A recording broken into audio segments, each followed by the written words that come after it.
చిత్ర పరిశ్రమకు ఎగ్జిబిటర్లకు డిస్ట్రిబ్యూటర్లకు ప్రొడ్యూసర్లకు ఉపయోగపడే విధంగా నిర్ణయాలు తీసుకునేందుకు హోంశాఖ ముఖ్య కార్యదర్శి నేతృత్వంలో విచారణ చేపడుతున్నామని మంత్రి కందుల దుర్గేష్ స్పష్టం చేశారు. శనివారం రాజమహేంద్రవరంలోని హుకుంపేటలో ఉన్న తన క్యాంప్ కార్యాలయంలో నిర్వహించిన మీడియా సమావేశంలో మంత్రి కందుల దుర్గేష్ మాట్లాడారు. ఈ సందర్భంగా సినీ పరిశ్రమకు కూటమి ప్రభుత్వం అందిస్తున్న సహకారాన్ని వివరించారు. సినీ పరిశ్రమకు పూర్తి సహకారం అందించే ఉద్దేశంతో కూటమి ప్రభుత్వం పనిచేస్తుందని తెలిపారు. జూన్ 1వ తేదీ నుండి సినిమా థియేటర్ బంద్ చేయబోతున్నారన్న విషయం కొన్ని రోజులుగా ప్రచారంలోకి వచ్చిందని, ఈ క్రమంలో ఎందుకు ఈ వాతావరణం తెరపైకి వచ్చిందని, దీని ప్రోద్బలం అందిస్తున్న వ్యక్తులెవరూ, జరుగుతున్నదేమిటో తదితర అంశాలన్నిటిపై విచారణ జరిగితే చిత్ర పరిశ్రమకు ఉపయోగపడే విధానాలను అవలంబించేందుకు వీలుగా ఉంటుందన్నారు. దీని మీద వెంటనే లోతుగా అంశాలను విచారించండి. తద్వారా ఏం జరుగుతుందో తెలుసుకోవాలి. దాన్ని బట్టి ఒక నిర్ణయాన్ని మనం తీసుకోవడం కుదురుతుందని చెప్పాం. ఆ ప్రాసెస్ స్టార్ట్ అవుతుంది.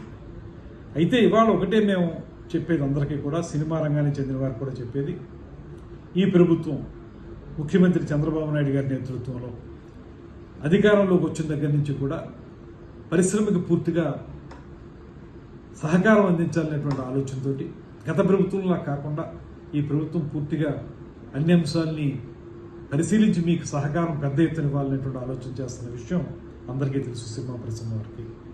దాంతోపాటు ఉప ముఖ్యమంత్రి పవన్ కళ్యాణ్ గారు స్వయంగా ఆయన సినిమా రంగం నుంచి వచ్చారు. ఆయన స్పష్టంగా అధికారంలోకి వచ్చిన వెంటనే ఒక సమావేశాన్ని ఏర్పాటు చేసి పెద్ద నిర్మాతలందరినీ కూర్చోబెట్టి మాట్లాడి మీకు ఏ సమస్యలు ఉంటే వాటిని అన్నింటినీ పరిష్కరించడానికి మేము సిద్ధంగా ఉన్నాం. అదేవిధంగా సినిమా రంగాన్ని గౌరవించాల్సినటువంటి బాధ్యతను మేము తీసుకున్నాం, గతంలోలా కాదు అనేటువంటి మాట చెప్పి, ఏ సమస్య మీకు ఇబ్బంది ఉన్నా కూడా మా సినిమాటోగ్రఫీ మినిస్టర్ ఉన్నారు, తనతో మాట్లాడండి అనేటువంటి మాట కూడా వారు చెప్పడం జరిగింది. కేవలం అంతవరకు పరిమితం మాత్రమే కాకుండా ఎప్పుడైతే ఏ రకంగా సినిమా థియేటర్లకు సంబంధించినటువంటి ప్రైస్ హైక్ చేసుకోవాలనుకున్నారో వాళ్ళు, అది మాకు ఒక అప్లికేషన్ పెట్టడం, దాన్ని ప్రతి సినిమాకి కూడా ఏదో స్థాయిలో ఆ ప్రైస్ని హైక్ చేయటం, ఇవన్నీ జరుగుతూ వస్తూ ఉన్నాయి. ఏ నిర్మాత కూడా ఇబ్బంది పడినటువంటి పరిస్థితి.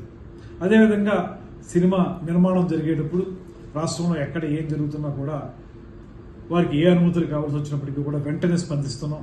ఎక్కడైనా చిన్న చిన్న ఇబ్బందులు ఉంటే వారు చాలా సందర్భాల్లో నిర్మాతలందరూ కూడా నన్ను కాంటాక్ట్ చేస్తూ ఉంటారు.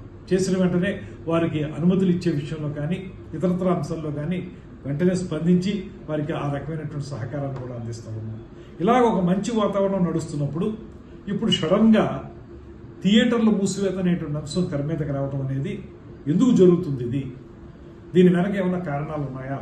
అది కూడా రేపు జూన్ 12వ తారీఖున పవన్ కళ్యాణ్ గారి సినిమా రిలీజ్ అవుతున్న సందర్భంలో ఎందుకు ఈ రకమైన వాతావరణం వచ్చింది?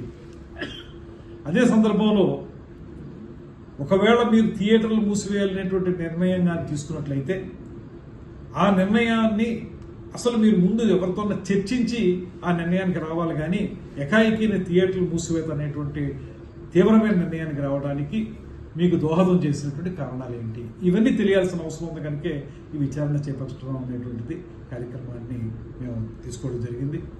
దీని ద్వారా ఒకటే మేము మనవి చేసేది, ఇవాళ ఈ ప్రభుత్వం మీకు అత్యంత గౌరవం ఇస్తూ ఉంది. పరిశ్రమని అన్ని రకాలుగా కూడా ఆదుకోవడానికి సిద్ధంగా ఉన్నాం.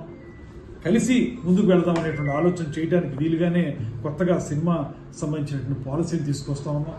పాలసీ తీసుకొచ్చినప్పుడు ప్రతిసారి మీరు మాకు ఒక అప్లికేషన్ పెట్టుకునే పరిస్థితి లేకుండా, ప్రతి సినిమాకి విడివిడిగా అడగక్కర్లేకుండా ఒక పాలసీ ద్వారా మొత్తం అందరికీ కూడా ఏదో రకంగా సపోర్ట్ ఉండేలాగా మేము ఒక నిర్ణయం తీసుకోబోతున్నాం. ఇంత మంచి వాతావరణంలో ఉన్నప్పుడు ఎందుకు ఈ సినిమా థియేటర్లు మూసివేత అనేటువంటి మాట ఎందుకు వచ్చింది అనేటువంటిది మాకు తెలియాలి.